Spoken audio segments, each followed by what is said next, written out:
Hello, everyone. It's nice to see so many of you today. So without further ado, my name is Martyna. I currently work at POLLEN VC as Senior Marketing Manager. I have 4 years of experience working in game dev industry, and during this time I worked with over 30 games, mostly mobile, but some of them were also PC and consoles. I recently worked on the launch of Workshop Simulator at Intermarum. Let the party start. I studied cognitive science, and my guilty pleasure in my free time is learning how playing games can affect human brain and our cognitive functions. Okay, let's talk a bit about brains. I'm not going to teach you any neuroanatomical details, but there are 2 parts of the brain that will appear several times in this speech. So first one is this red spinning one. It's called hippocampus. It's inside the brain, and it's responsible for short-term, long-term, and spatial memory. The second one, and much more harder to pronounce, is dorsolateral prefrontal cortex, which is DLPFC for short. And it's associated with working memory, cognitive flexibility, planning, inhibition, and abstract reasoning. Human memory is not perfect. I think we can all agree with that. So before new information will code itself in long-term memory, it goes to working memory. Without repeating this very information a few times in different time periods, it's going to be forgotten. So to remember new information, we have to repeat it a few times, or it has to be connected to very strong emotions. There is plenty of research about how playing games can affect human brain. I'll share some of them with you today. I won't, however, be talking about video games addiction or gaming disorder. WHO classified this disorder in the 11th version of International Classification of Diseases, known as ICD-11. And the main criterion for diagnosis is lack of self-control over gaming.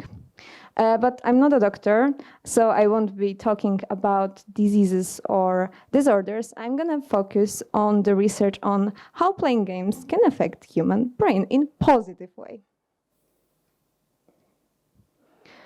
So the first research about how playing games affects human brain was done in 1987. It was 35 years ago. And researchers were checking how playing Pac-Man and Donkey Kong, which were very popular back in the day, for 2 hours a week will affect reaction time in elderly people. So they found out that training with the use of video games significantly improved the reaction time in 60-year-olds. And I think we can all assume that this research started the trend of investigating how playing games can actually affect brain functions and neuroscientific research with the use of games. Researchers also checked the effects of playing Super Mario 3D for 1 month in a group of 60 to 80 years old. They split participants in 3 groups. First group played Super Mario 3D. The second group played Angry Birds, and the third group played Solitaire. So after a 1 month, memory was checked again, and as you can see on the graph, each group had improved hippocampal associated memory, but the best results got the Super Mario 3D participants. Whereas Solitaire was like very little improvement, but still plus. So for the next Grandmother and Grandfather Day, you can get your grandparents' Nintendo Switch with Super Mario 3D. Or you can get yourself Nintendo Switch with Super Mario 64. Because in a different research, neuroscientists scanned brains of a group of people that were trained for 2 months for at least 30 minutes per day with playing just Super Mario 64, which is a platformer game. They found a significant gray matter increase in the hippocampus, right, the LPFC, and cerebellum, and those regions in our brains are responsible for spatial recognition, for navigation, strategic planning, working memory, and motor performance. Researchers stated that this type of brain training with use of video games could therefore be used to counteract known risk of mental diseases, for example, post-traumatic stress disorder, schizophrenia, or even neurodegenerative diseases. Those are very hard names to pronounce. Okay, can you become more intelligent by playing League of Legends? I don't know if that's visible enough, but that's League of Legends arena. Because if the games are so beneficial to our cognitive skills, can they also improve our intelligence? Research done in 2017 at the University of York showed that the higher rank in League of Legends, the higher IQ score. Does anyone want to guess why? Okay. I'm going to tell you the secret. First, I encourage you to watch the TEDx talk about this, by Alex Wade, who was the professor behind those researches. And he explains there the whole procedure. But in short words, League of Legends was compared to a game of chess, where you have to predict the next moves of your opponent. So in League of Legends, we have tons of characters with unique abilities. So players that have higher ranks, you have to know those abilities, analyze the situations, and predict opponents' actions. So that's similarly to a chess match. So it won't be surprised if I tell you that exer games, which are the games with the use of controller like Wii or Kinect, in general improve our bodies and our mind. So it's a great tool to convince everyone to move and exercise, especially in COVID times. And a study was done in a retirement home where a group of residents played Wii Fit for 30 minutes a day. And it showed that after a few weeks of training, it improved the balance confidence, mobility. The seniors reported lower back pain, discomfort, were less depressed, and overall improved their quality of everyday life.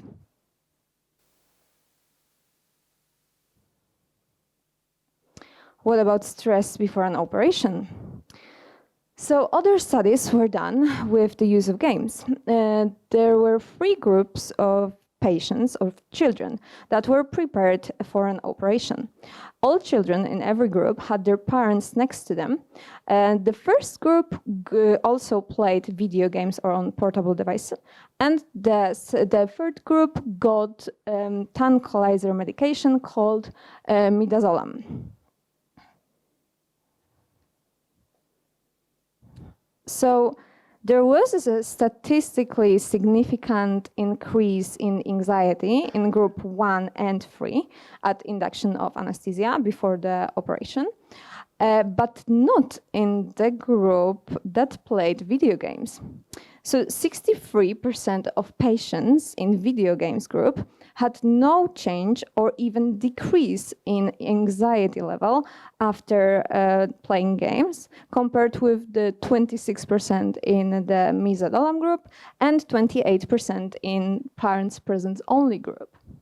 So does that mean that playing games work better than medication? I wouldn't make such an assumption yet, but I think it's worth further researching. And I also want to mention here about a foundation called Starlight, as you can see on this picture. That's from their website. And they provide gaming console to young patients in children's hospitals. So Starlight Gaming delivers happiness to ill children. They design, together with Nintendo, they design special consoles that are movable, and they can be easily cleaned and follow the safety protocols, and are all over the hospital.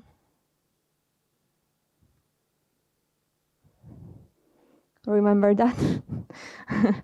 As I mentioned earlier, without repeating information, it's going to be easily forgotten. This scheme here is very important while designing UI and UX. And I'm sure all of you noticed that in most games, icons look familiar. So if you see a medical kit or a heart icon in the game, you know it will heal your character. If you want to fight, you will choose the sword icon or clenched fist. And lightning usually means energy. So there's a reason why those icons repeat in multiple games. For a player, it's much easier to associate symbols that he or she once saw in another game to learn new schemes. So the brain receives the icon of a medical kit, for example, as something familiar, and it goes straight to long-term memory. So this scheme is also working when we use keyboard or pad buttons, because everyone knows that if we will push the spacebar, it's in 99% cases a jump.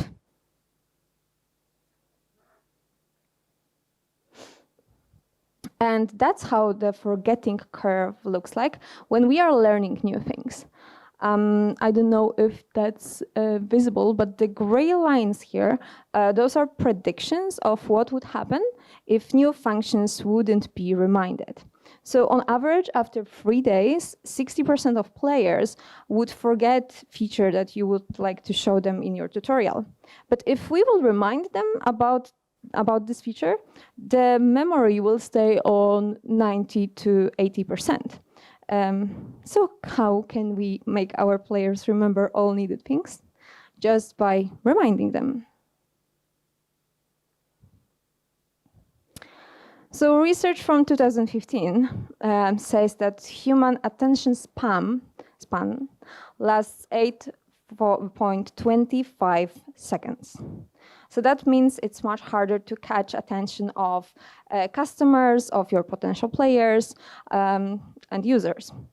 So some companies are very creative with their ads because they know that the first 8 seconds are crucial if the user will watch the advertisement till the end, or if they will just scroll and forget about your messaging. And I'm sure all of you have heard about multitasking. And I hate to break it to you, but it's a myth. Our brains can't do more than one thing at once. So it's not multitasking, so making few things at once. It's more of a switching the attention from one task to another very quickly. We can make few things at once, of course, but we have to pay a price for it.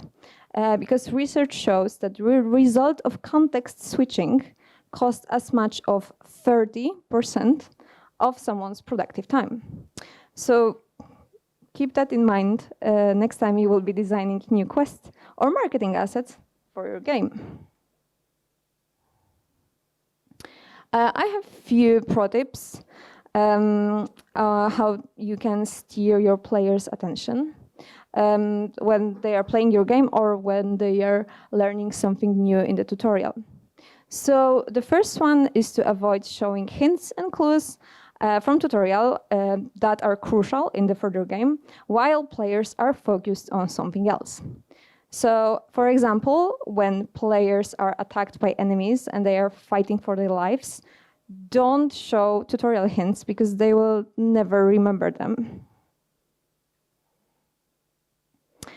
Avoid showing important tutorial info when at the same time a player is engaged with a discussion with NPC. So unless the NPC is saying exactly the same what is written in the tutorial, that's fine. But when there are two different messagings on one screen, it's gonna confuse your player. Avoid relying on only one sensory modality to tell the important information. Try to use at least two dimensions, for example, visual hint together with sound.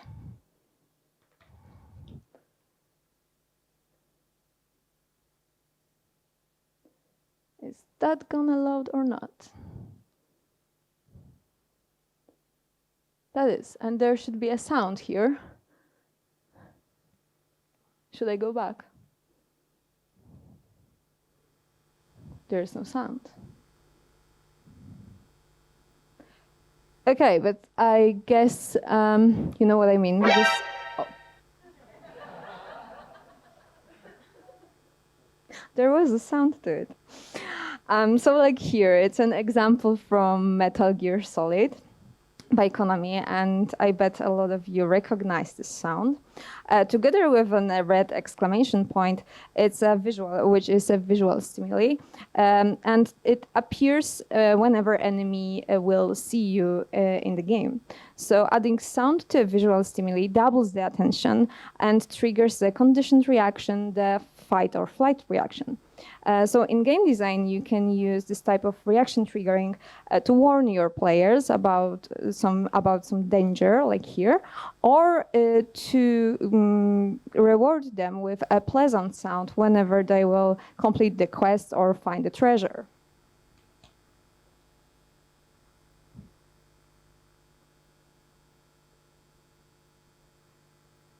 Okay, if players must read the important information that is crucial to gameplay, force them to click OK or any other confirmation button to make sure they actually read it.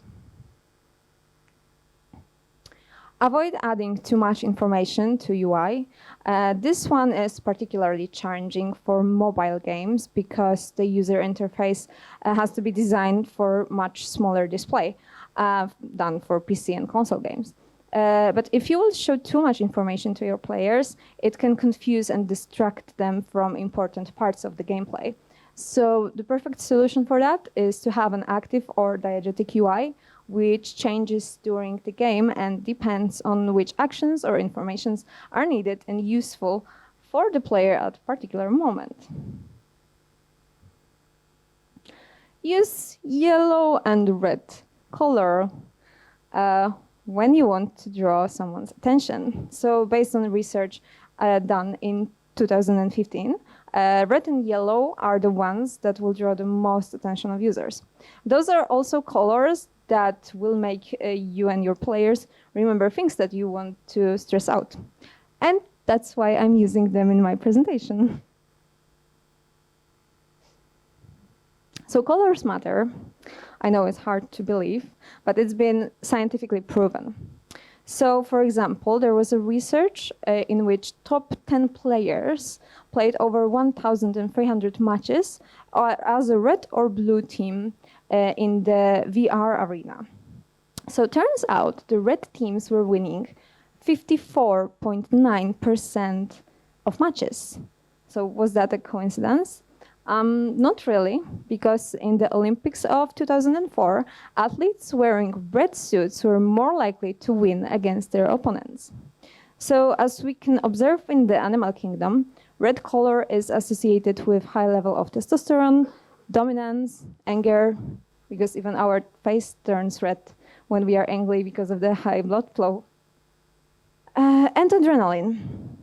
So since artificial stimuli like red suit or red arena color can enhance inner natural stimuli like better performance, it's actually worth using this knowledge in your game design. So besides red, which has very interesting impact on humans, other colors can steer our behavior as well. We need to remember that the there are cultural and personal differences and preferences, but some of them are universal. So as I mentioned before, yellow and red are warning colors. They grab our attention. So there's a bigger chance if something is red or yellow, it will be spotted by our side. So in game, that's the screenshot from It Takes Two by Electronic Arts. The main characters are wearing yellow and red shirts. This is a co-op game, so you see both of those characters at the same time on one screen. So those colors are not only visible to players, but they are easy to distinguish from each other, especially when players must cooperate on one arena. And what about the marketing assets? So the colors can also be used to grab attention of our users or potential players. And in the middle, you can see the classic wheel of colors. And as you probably noticed, arrows point to complementary colors. So when you want to grab attention, it's good to try to use the opposite colors from each other, like on those Coin Masters examples. So red sign and the yellow call to action button, or blue sign and yellow CTA can actually draw our users' attention. And I strongly encourage you to test a lot of different CTAs, because there's no one and perfect solution for that. You just have to see what's gonna work the best for your game. Jesus, it vibrates every time. But now it's the time for questions, if you have some.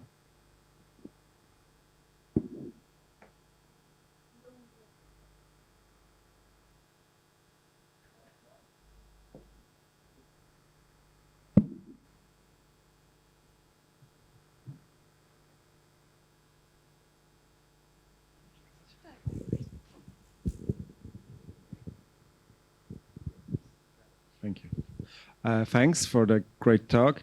I got one question regarding people learning new skills while playing video games.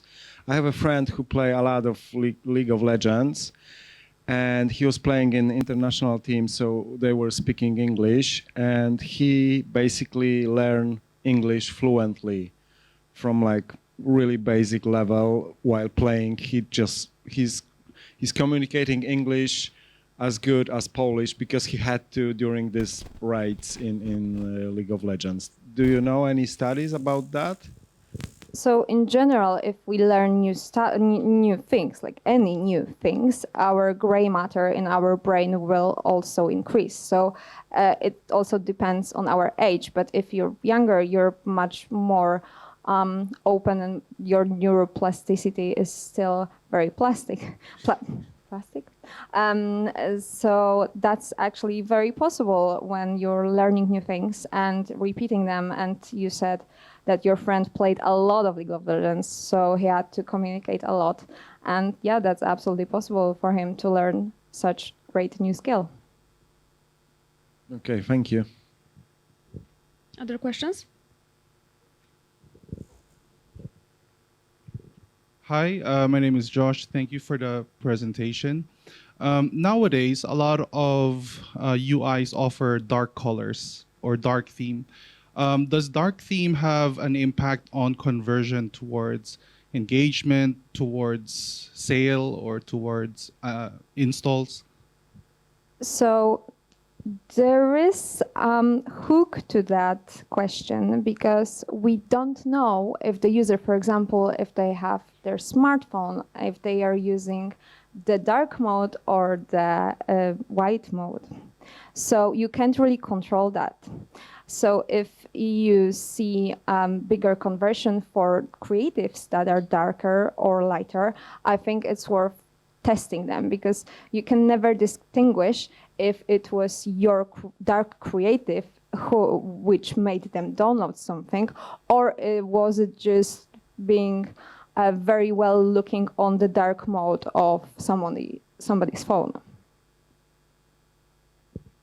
Other questions?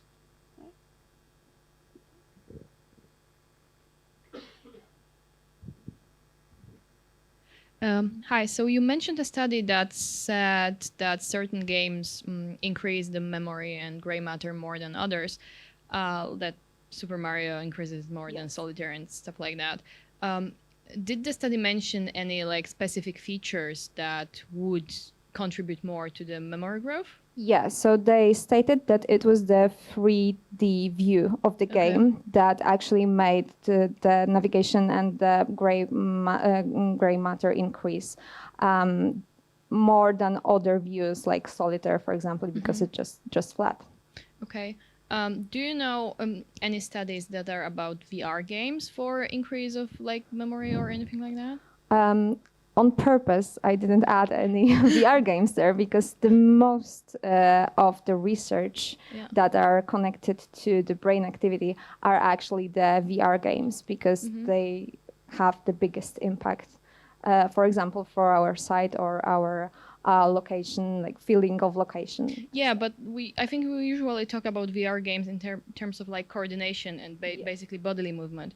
But I was thinking because like for older people, for example, for my parents, it is way easier to grab a Oculus Quest and just wave your hands around than grab a controller and play something because it's like using a controller. It's basically a barrier that they can overcome.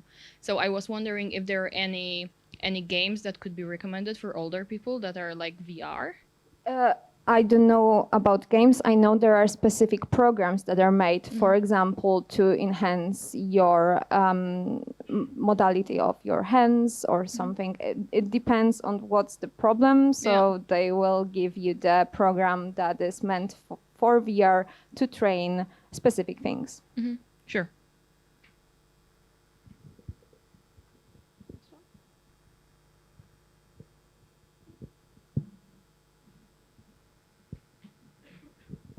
Hi, thank you for presentation.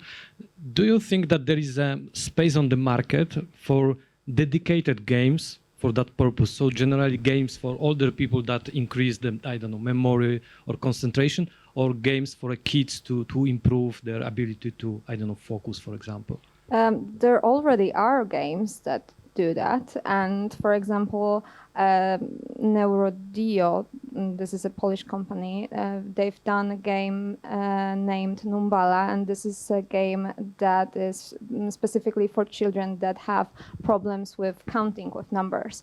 So there are already those games. Of course, your niche will gonna be smaller than general audience, but I think it's worth exploring. Any idea if there is also space for certification? Because you can say that, okay, my games will improve, I don't know, the way how you are remembering things or learning colors, yeah? But it will be good to certify those games that really those improvements are You have visible. to have scientific proof that they actually work. Yeah. Okay, thank you. More questions?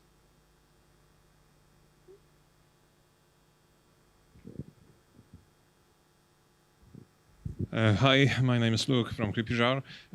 Thank you for your presentation. I got a question about balance between positive and negative aspects of video games, because you said you're not a doctor, you you don't want to focus on this, but I have to ask the question. Recently, I watched a few materials of Dr. Andrew Huberman about what's happening in brain during some activities like video games. And it came out that there's extremely high dopamine throw up during playing video games. So when it comes to frequency of playing, it's okay when you talk about a hospital when the kids are going to play, for example, once or twice. But I see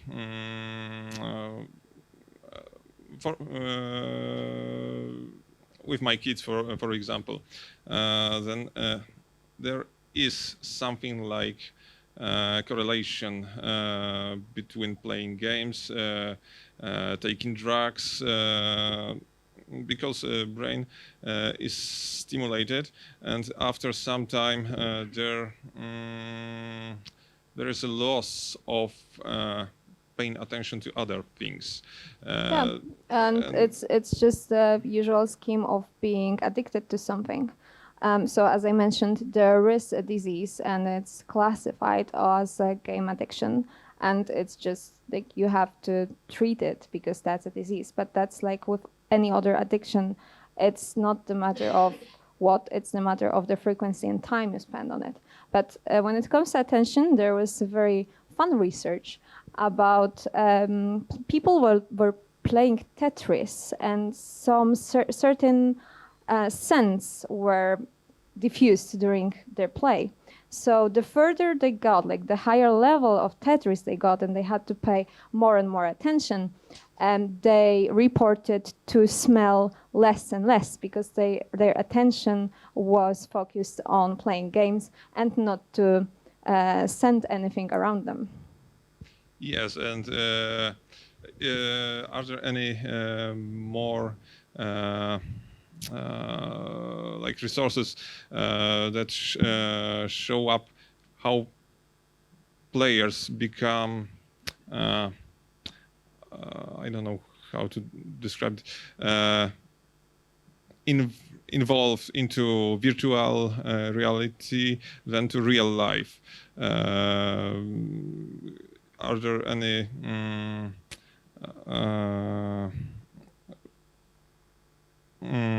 studies on what's the safe balance?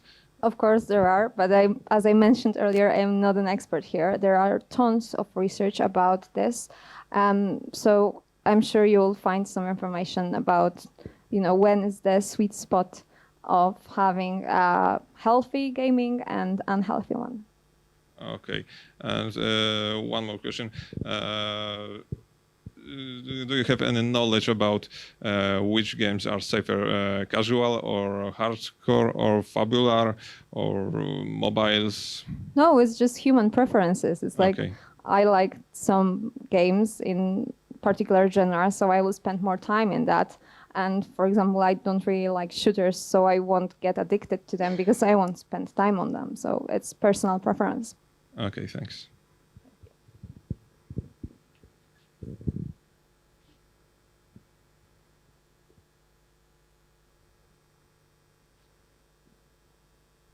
Hello, thank you for presentation. I have a question because we are talking about the color approach, how we are going to use them, but what is the marketing approach for example, for the colorblind person who cannot see, how we can like attract their attention without using colors? So you can drag them by giving very attractive, even for blind people, creatives. And I would strongly advise to use videos or GIFs instead of static images, because it's gonna draw their attention very quickly. Thank you. Actually.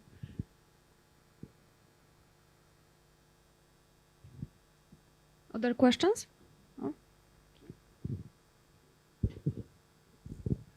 Thanks. I have a question about, there is increasing talks about looting and gambling in games now, especially for children. I just wanted to ask, do you know any specific things that have been done already in the scientific world, or because I know that the governments are trying now to step up in the gaming industry as well to stop those practices. What do you think about that?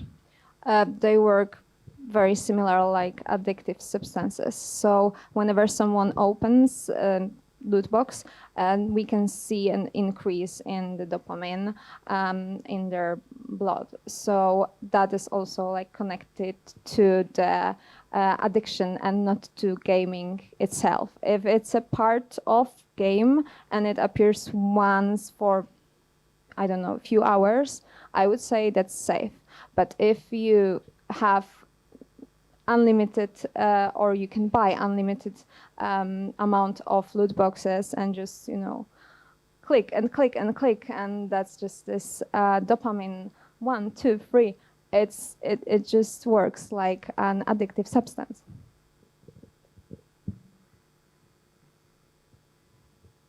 Other questions or not? Okay. If we don't have questions, thank you very Okay. much, Thank Martyna, you. for your presentation.